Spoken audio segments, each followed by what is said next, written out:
இன்றைக்கு ஒரு உதாரணத்துக்கு சொல்லணும் அப்படின்னா, நம்ம பிளட் ப்ரெஷர்லாம் செக் பண்ணிக்கிறோம் இல்லையா? ஒவ்வொருடைய ரத்தத்துல ஒரு ஓட்டத்துல ஒரு அழுத்தம் இருக்கு அப்படிங்கறத ஒரு மருத்துவர் கண்டுபிடிக்கல, ஒரு லேப்ல கண்டுபிடிக்கல, ஒரு யூனிவர்சிட்டியில கண்டுபிடிக்கல, ஒரு மாடு ஆடு மேய்க்கிற பையன் தான் கண்டுபிடிச்சான். அவன் ஆட்டுக்குட்டியெல்லாம் மேய்க்கிற ஒரு பையன். ஒரு சமயம் அவன் மேய்க்க ஒரு ஆட்டுக்கு ஒரு கட்டு ஏற்பட்டு அதுல இருந்து ரத்தம் வர ஆரம்பிச்சது. திடீர்னு அவனுக்கு ஒரு ஸ்பார்க்.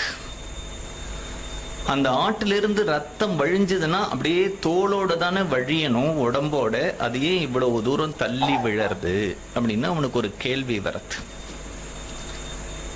அவனுக்கு அந்த கேள்வி வந்த உடனே அடுத்த ஆட்டை கவனிக்கிறான், இன்னொரு ஆட்டை கவனிக்கிறான். அவனுக்கு ஒரு எண்ணம் வருது, எல்லா ஆட்டிலிருந்தும் அந்த பிளட் ஒரே டிஸ்டன்ஸ்ல தான் விழறதா அப்படின்னு செக் பண்றதுக்கு ஒரு மூங்கில் எடுத்துட்டு ஓட்டை போட்டு அதுல ஒரு மார்க் பண்றான்.